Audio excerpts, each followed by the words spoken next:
All right, what's going on, guys? So today I'm sitting down with Stan Efferding. So probably a lot of you who follow me already know who he is. Really, really excited to have him here, and we're going to be discussing bodybuilding nutrition and a lot of the nuance that goes into it.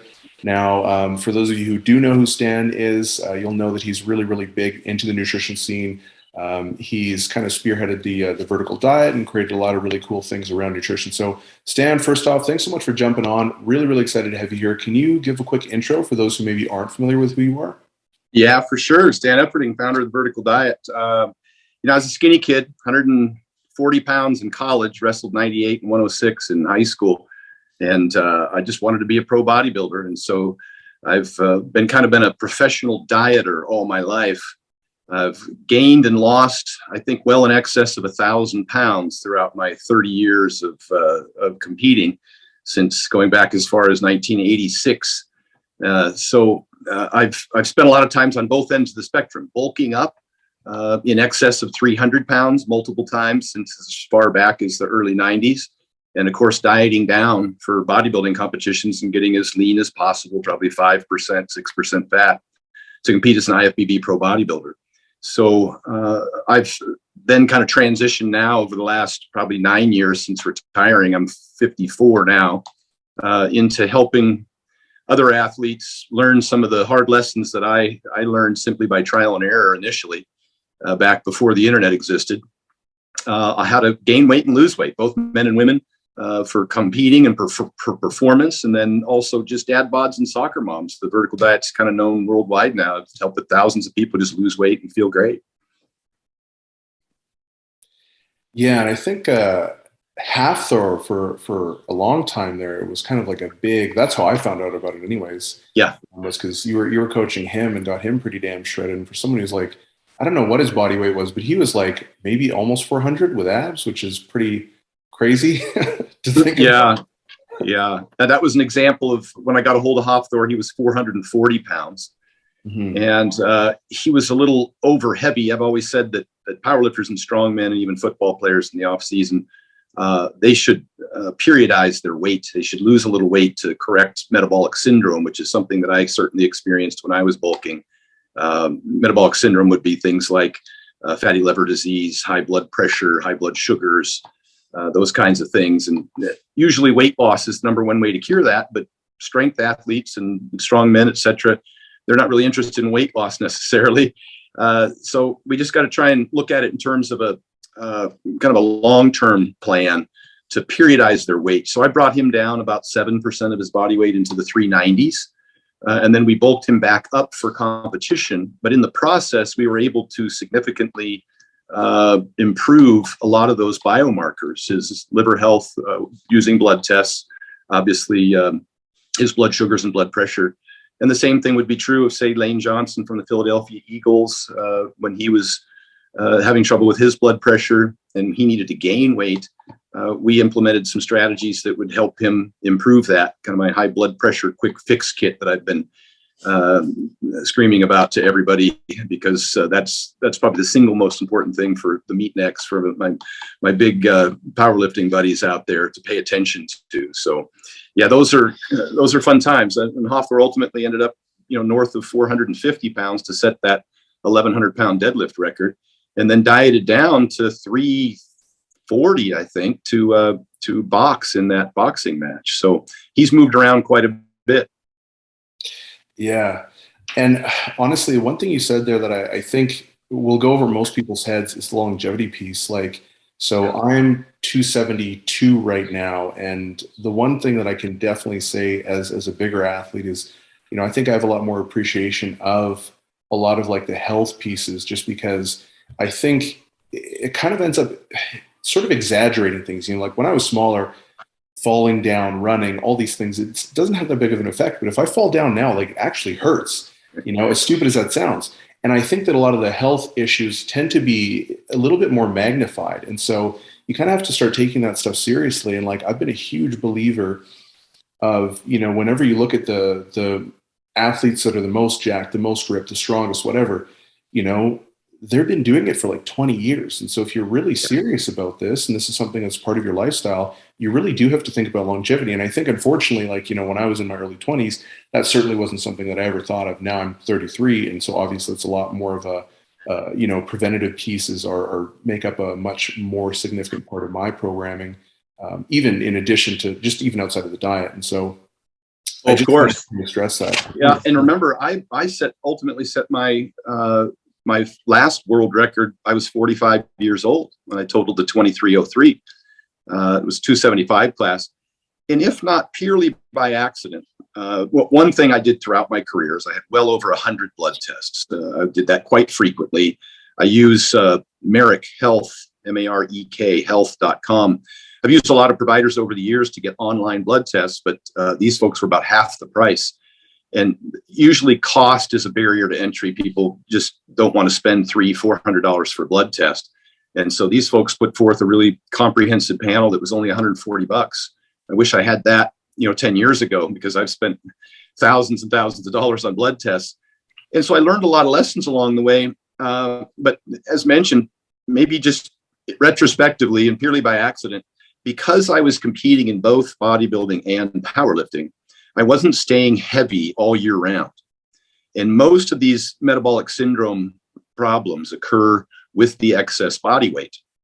That seems to be the primary driver. I've said many times that 95% of health benefits are realized simply from weight loss itself, irrespective of the diet. And we found that true with the McDonald's diet, the 7-Eleven diet, the Twinkies diet. They all showed improvements in biomarkers simply with weight loss itself, including reduced blood pressure, lipids, blood sugars, all of those things simply from weight loss. And since I was bodybuilding and powerlifting both, I would go back and forth from gaining weight to losing weight. And that's kind of how I happened upon my theory that periodizing your weight is very important for maintenance of your health long term. Having said that, there's a difference between health and fitness. I've said that fitness is the ability to perform a particular duty or task. The fitness level required to be world's strongest man is not healthy. So what you want to do is mitigate the damage as best you can for as long as you can, understanding the last 30 to 60 days before a competition. And this would be true of a female bikini competitor as well. You put yourself into an arena that will compromise your health to some degree. And the goal would be to minimize that or postpone it as long as possible. And on the side of the chronic dieters, or even the maybe your ultra endurance female athletes in college, that would be in the case of, say, the female triad, a chronic calorie deficit, anemia.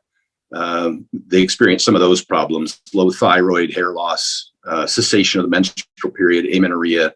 So all those things, and men dieting as well, they see a significant hormone loss and a lot of the same problems, muscle loss, when they get down below, say, 8% body fat. So I don't mean to be bouncing back and forth too much, but it's not strictly an overweight or an underweight issue. It's really kind of what people put themselves through to compete. And it may be necessary. And I don't want to frighten people, but I want to say that if you can minimize that window and the duration and the degree of these adverse effects, then you should do that as much as possible. And you should be able to actually improve your performance and lengthen your career as a result. That's actually pretty interesting, because I think that I have heard of sort of like a weight periodization model that you're talking about, but it's not something that I've really ever tried or really seen many people do. And I mean, it makes sense what you're saying, right? Because that's definitely something that I've noticed, just even being heavier, it's just harder on your body in general. I'm still nowhere near where I need to be right now. I am kind of cutting down a little bit, but that's kind of an interesting thing. I'm looking forward to sort of experiment a little bit more with that. It should be somewhat of an oscillation where you bulk in the diet, because every time you gain weight, even if you're trying to gain muscle, you're going to gain some degree of fat. Obviously, your strategy, your calories and macros, and the pace at which you gain weight is going to have a pretty significant effect on how much fat you gain. And when you lose weight, you're going to lose some muscle tissue, and your diet and your sleep and your training and the pace of weight loss is going to dictate how much muscle you lose while you diet. So both of those, it just doesn't help to dirty bulk or to crash diet. It just puts you in a worse position long term. So there are methods that we can use to improve the outcomes on both ends, but it's not a significant weight loss. I mean, I say that, but you and I, as people who scrape for every pound of muscle and hate to see it disappear on a diet, I get it, because I was undersized, and my challenge throughout my career was holding on to weight. So it was really hard when I dieted down for bodybuilding shows, particularly doing it incorrectly, historically. Too much cardio, too much calorie restriction, maybe even just too much restriction of foods in general. I would lose a significant amount of muscle and get real stringy. But the weight loss, and I don't want to spin this off into the general population, because we're talking more specifically about athletes. But in terms of metabolic syndrome and liver health primarily, which is kind of the primary driver of metabolic syndrome, is fatty liver, which ultimately becomes insulin resistance and then high blood pressure and high lipids. About a 7% weight loss can resolve about 95% of fatty liver, as seen with biopsy. So a 300-pound individual would only need to lose 20 pounds. And so I'm trying to make that effort seem reasonable and achievable. And generally, if you're 300 pounds, you probably have about 20 pounds you could lose without compromising performance significantly if you do it, in a smart way, slowly, with sufficient protein and resistance training. I don't think you would compromise your performance very much. I found that I wasn't any stronger weighing 305 than I was weighing 280 and cutting to 275. I didn't see any increase in strength between that, because that was kind of the max for my body. Somebody taller, like a Hafthor, he needed to be north of 400 to perform at that level with those weights for the world's strongest man. Yeah, no, that makes sense for sure. I guess in my specific context, it was more like I got big. I was big for a long time, and then I started working with a nutrition coach. I'm still with a nutrition coach, actually. And that was my very first coach. And I started with him at about 285, and a year later, I'm 272. So it's not that big of a difference. But in terms of the photos and the body compositions, it's like such a dramatic change. Yeah. And like how I feel on a regular basis. And it's funny because a lot of the stuff is stuff that you recommend as well, right? With like making sure you're getting a certain amount of steps in throughout the day, especially being a bigger guy, just for your aerobic fitness and stuff like that. Eating, going for walks, like little things like that, just breaking up your day sitting down. Because I sit down, I do research all day basically. So I'm at my computer. And little things like that are really, really tremendous for dieting. And it's funny because that has nothing to do with dieting directly. That's all just kind of the practical lifestyle stuff that I think really helps bolster a lot of those results. So before we get into some of the dietary stuff, can you talk a little bit about some of the lifestyle variables that you really think are important for, bolstering adherence, really biasing certain results that you've seen with your athletes as well? Yeah, what you just said right there is important. When Rob Kearney, World's Strongest Guy, came to me last year to try and set that overhead American record in the log press, it was I think we were only 6 weeks out, maybe 8 weeks at the most from the attempt.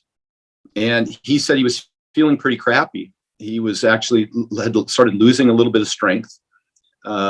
He felt bloated, blood pressure was elevated, and he wanted to lose weight. And as a coach, getting somebody ready for a max lift, the last thing you want to do is take weight off of them. It's not wise. Mass moves mass. And I'm not, like I said, I was stronger at 280 than I was at 305, but there's a transition period there. While you're losing the weight, you do lose a little bit of strength that you can regain. But if you're that close to a competition, losing weight isn't ideal. So there were some methods that we implemented that helped him with his blood pressure and digestion and water retention. As you were asking about specifically, in terms of blood pressure, if we can, depending on what they're eating, generally, if they're that heavy, 280, 285, they're eating a lot of fast foods or packaged foods, pizza and that kind of thing. And so their sodium's just way too high for their workload. And for power lifters and strongmen, generally, they don't have the workload to justify. They're not sweating enough, to be honest. They take longer rest periods, less volume and frequency. So they don't really need to be slamming sodium all the time. And so I just make a revision to their diet. I look at some really high sodium foods, trying to reduce those, because that can have a small effect on blood pressure. The next thing we would do is introduce sufficient potassium. It's pretty huge in terms of its ability. Probably the greatest benefit of things like the DASH diet isn't necessarily the sodium restriction on blood pressure. It's the potassium introduction, more fruits and vegetables. And that can have a mitigating effect and help balance water in the body, which also helps with the water retention in addition to the blood pressure.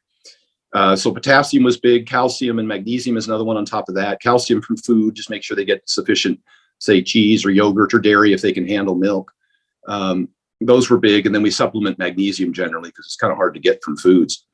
And then in terms of his digestion, we just went with a low FODMAP menu, which is FODMAPs are high gas foods, fermentable oligo monosaccharides and polyols.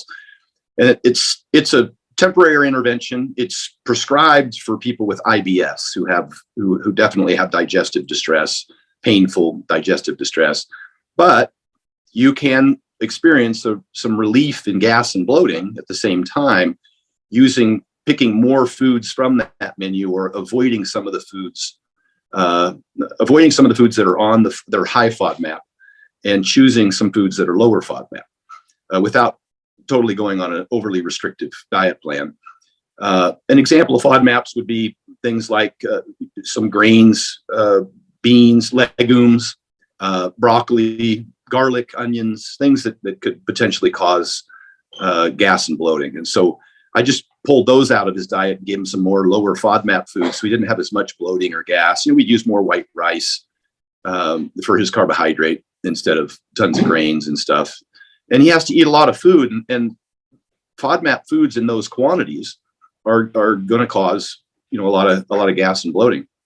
So that was a big one. And then for blood sugars, like you mentioned, another for everything is obviously the sleep, and a CPAP for people with apnea. That's a monster for blood pressure. You can drop your blood pressure by 10 to 20 points by using a CPAP if you have apnea and are holding your breath. That's one of the most significant side effects of apnea is high blood pressure.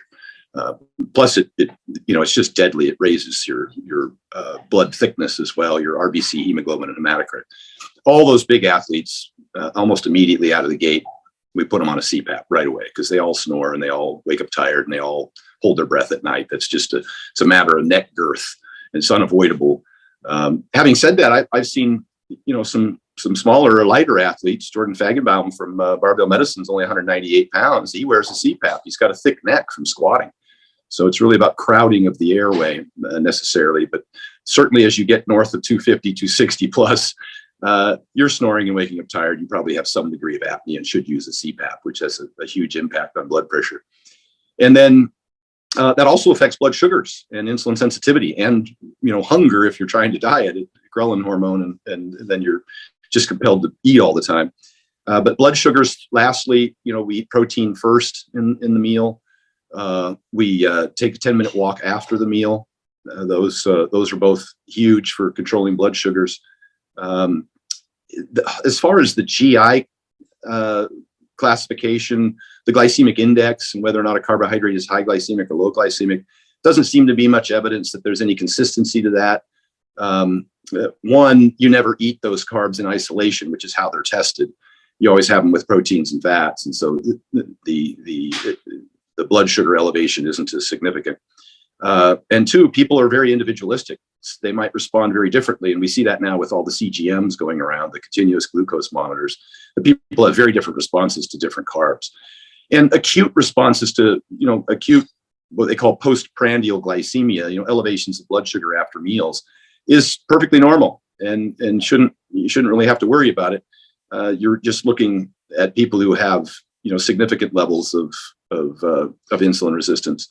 But obviously lifting weights, taking walks, eating protein first, eating larger meals earlier in the day, all have mitigating effects on blood sugars as well. Weight loss, of course, particularly the liver fat loss, all have mitigating effects. So we were able to implement some of those techniques with Rob, and he felt a ton better, actually gained a little bit of weight and set that American record. And so he was happy with the process. That's awesome.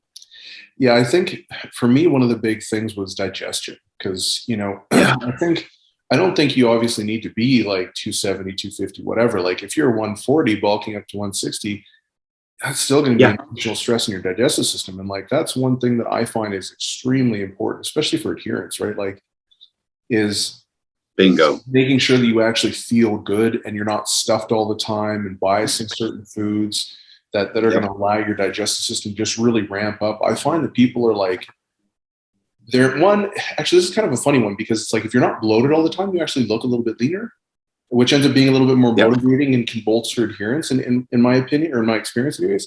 So there's like little things like that, just better adherence because you just feel better, you're happier, the process is less miserable, like all these different things that don't really have as much to do with your actual body composition changes, but practically they're pretty important as well. And not a lot of people really talk about digestion, especially in bodybuilding. It's just like, eat this, get lean, it's all like the macros. And obviously that stuff's very important. But I think a lot of those practical things from an adherence standpoint, an enjoyment standpoint, and a longevity standpoint can be really, really beneficial as well. In addition to all the stuff that you're saying about like FODMAPs and stuff like that, when those issues do crop up, for sure. So you talked a little bit about, dealing with some of the athletes. So assuming you're dealing with, let's say, a natural athlete, what does that intake process kind of look like? What are those kind of key indicators or pieces of information that you look for to kind of start out that initial dietary strategy for them? The big rocks are going to be calories first and foremost. If they want to gain weight, they have to be in a surplus. If they want to lose weight, they have to be in a deficit, period. There's no ifs, ands, or buts about it. And it's the primary driver of health outcomes with weight loss. And obviously for weight gain, there's no ifs, ands, or buts about it. There's no secrets, tricks, or hacks that can avoid the necessity to be in a surplus or a deficit. Having said that, you can go into a surplus, gain a little bit of weight, and then stop gaining weight because your metabolism will increase. Your body will start burning more calories in a day. And that's kind of where I was at, where I struggled a lot trying to gain weight. I would add a bunch of calories, gain a little weight, and then just dead stop. And then if you would start dieting too soon, I see this a lot when I work with physique competitors, men's physique competitors. They'll put on a little bit of weight in the off season, then immediately diet right back down for a show and end up with no net gain in lean muscle mass. Sometimes you have to hold on to that for a while to create what we kind of say unscientifically a new set point. And so that muscle, you don't lose that muscle very fast when you diet. And again, as mentioned earlier, there's strategies to gain more muscle than fat and lose less muscle than fat when you're going in either direction. Time being the key component. If you're just patient and gain the muscle more slowly and lose the fat more slowly on either end. But the hardest part is the calories. I always say the training's the easy part, it's the fun part. For those people who are trying to gain weight, just eating enough. And it gets harder and harder and harder as you get bigger and bigger and bigger. And as your workload increases, obviously you're going to burn more calories. Guys like Hofthor, Shaw, and those guys that I've worked with, you hit the nail on the head. Is just to make it, I use the term simple, sensible, and sustainable. You said adherence, and that's, I say compliance is the science. And one of probably the biggest thing that change that I was able to make, or the biggest thing that they felt made the most difference, was that the diet was easier for them to consume. It was just less work. They weren't as full as often. Their stomach felt better. They could consume the number of calories they needed to consume to maintain their weight a little easier. And those are the things that are stressful. The training isn't necessarily all that stressful. It's kind of fun for us. We enjoy that. It's kind of why we do this. And then everything outside of that, the sleeping and the eating, it just helps us so we can continue to have fun doing this. So we can go to the gym and have these fantastic workouts and continue to progress. So, a lot of the methods that I used for compliance was to use a particularly with weight gain, was to use a diet that was a little easier to digest. So beyond calories, now we're at protein, and I don't think there's any question that everybody knows they have to get sufficient protein. Our industry doesn't have a problem with that. When you're gaining weight, you might be able to eat a little less protein. And the only reason I mention that is because protein is very satiating, and it has a higher thermic effect of food, which means you net out fewer calories than you consume. For every 100 calories of protein you eat, you only net out about 70 because it has a high cost of metabolism. And that's important if you're trying to gain weight and you're trying to eat 2 grams of protein per pound of body weight. You're going to be full all the time and have a hard time consuming it.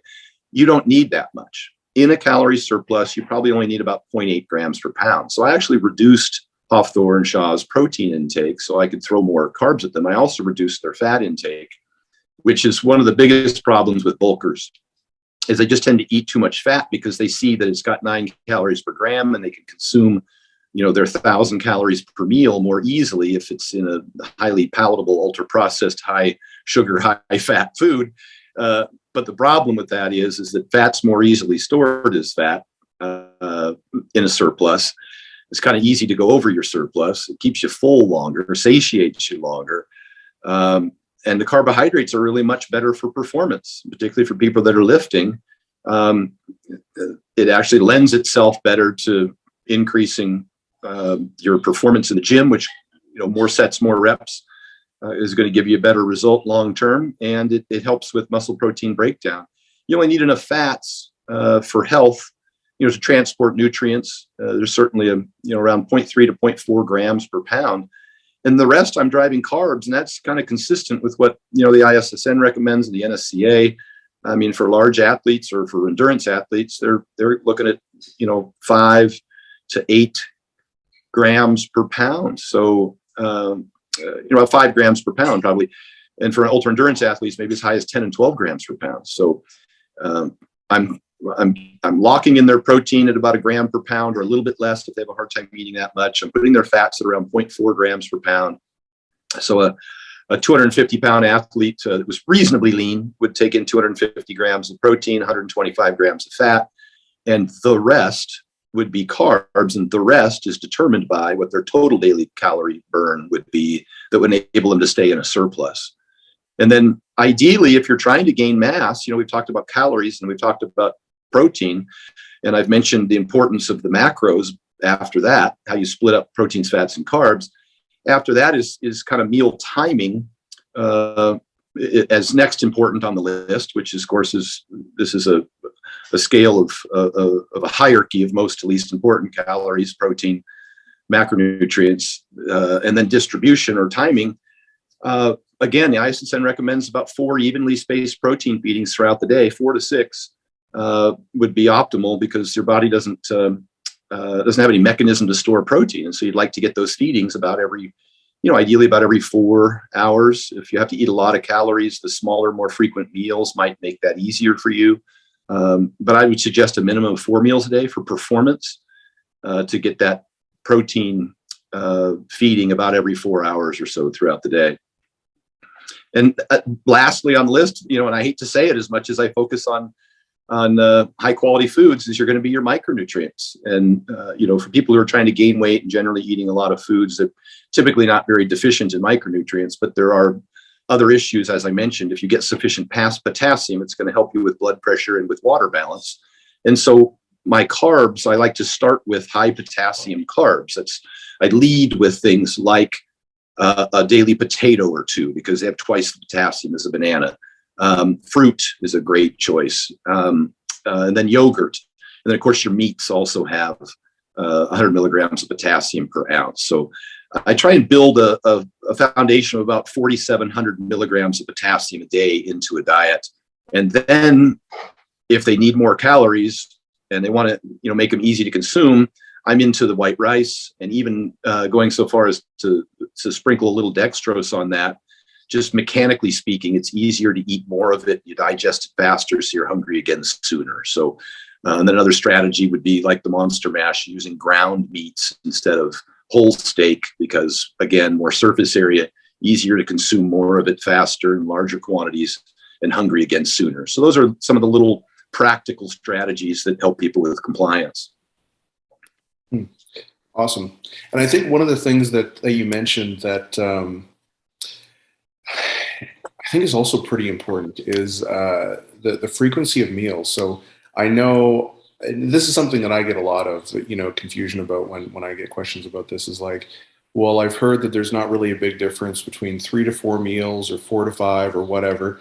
But a lot of the times that's like looking at, net protein balance or hypertrophy or whatever, but it's kind of not looking at any sort of the practical issues. Like if you imagine someone like Hathor, I'm not sure how much he had to eat, but if you're going to try and eat all of that in 3 meals, it's like, good luck. There's just no way you're going to be able to do that and not just be a couch potato for the next like 5 hours after your meal. Yeah.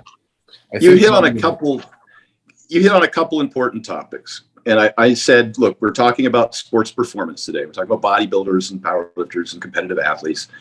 For the vast majority of the population, 99% of the population in terms of weight loss, it doesn't matter. 2 meals a day or 6 meals a day. If you equate for total calories and protein intake, you get similar outcomes.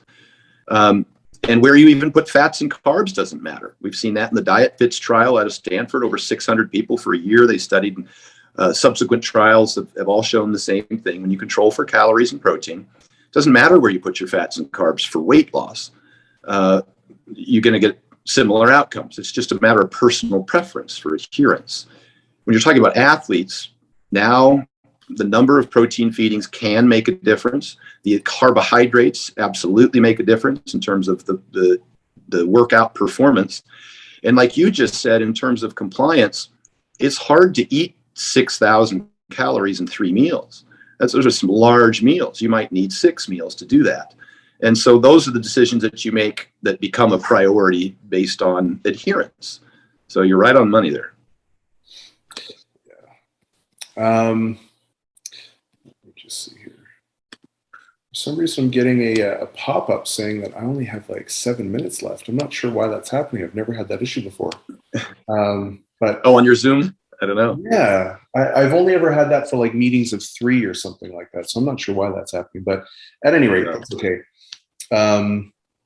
I don't have many questions left anyways. So in terms of flexibility in the diet and biasing certain foods, for instance, I know that's a question that I often get because I'm a big advocate of, eating as clean as possible, even if you are bigger. Like even myself, like I eat very, very clean because I just notice that like I don't feel sluggish when I do that. Like I feel good.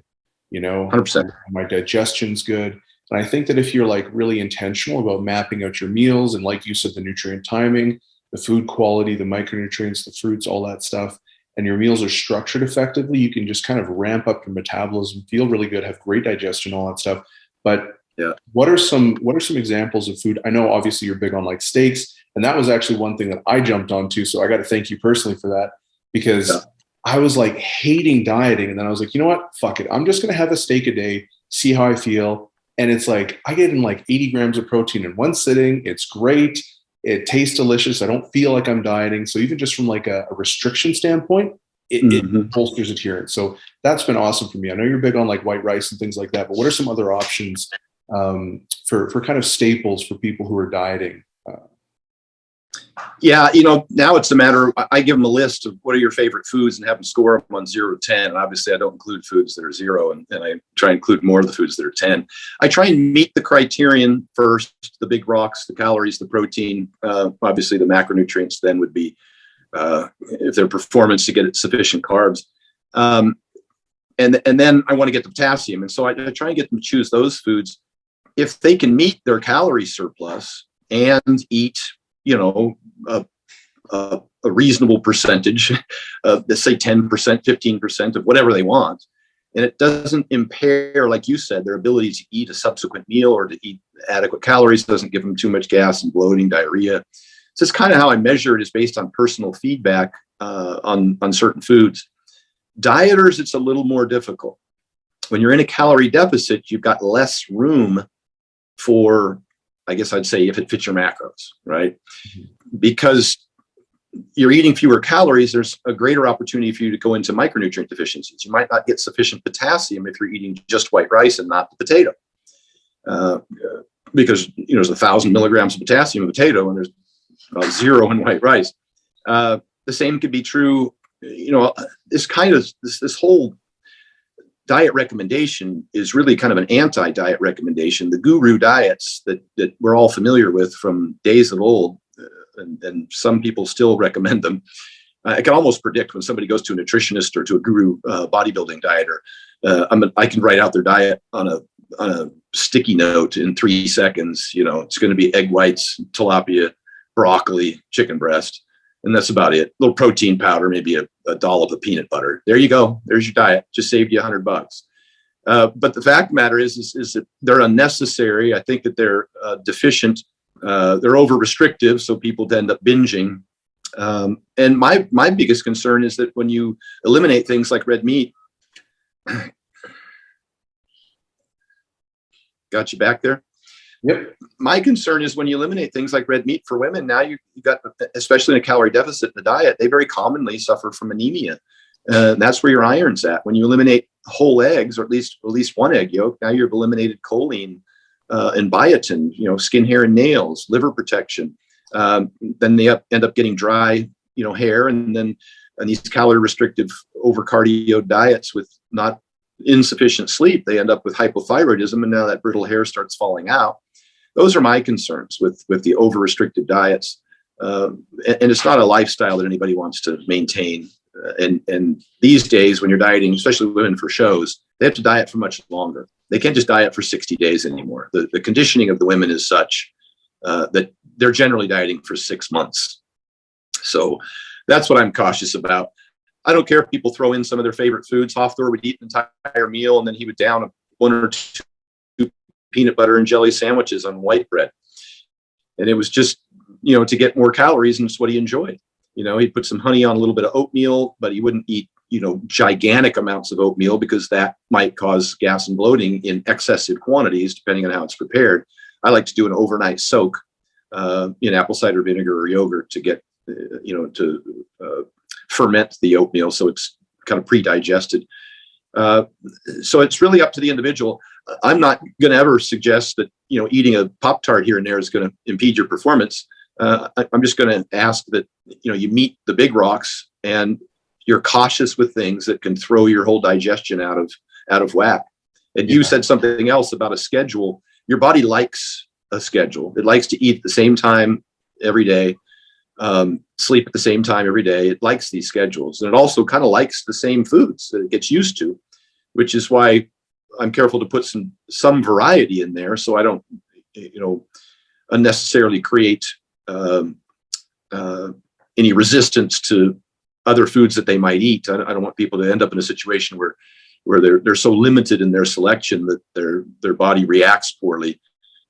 Having said that, when I get near a competition, I try and avoid eating things I haven't already been eating for the previous 30 days or so. You don't want to introduce something new. Go to IHOP and grab yourself some wacky breakfast meal that, sausage and pancakes that you haven't had in weeks or months because you were prepping for a meet. And that can really throw you off the day before a competition. Yeah. Awesome. So where can people find you? Everything's at Stan Efferding. My website is stanefferding.com. And obviously I have the Vertical Diet 3.0 ebook, which covers 225 pages with over 200 references to videos, articles, and peer-reviewed research. And it's co-authored by Dr. Damon McCune, RDN, PhD. So that's kind of my primary informational resource. At Stan Efferding is my Instagram. And then on YouTube, I have a bunch of rants where I talk through a bunch of this stuff, Stan Efferding as well.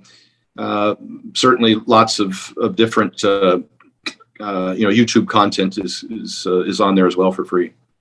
Awesome. So all that stuff's going to be linked up in the show notes, guys. Definitely make sure you go give him a follow. Check out his YouTube channel. Puts out tons of great information on a regular basis. Stan, it was awesome to chat face to face finally. I've been following your stuff for a long time, so it's really, really good to have you on the podcast, man. Thanks for coming on. Yeah, thanks for having me, brother. I appreciate it.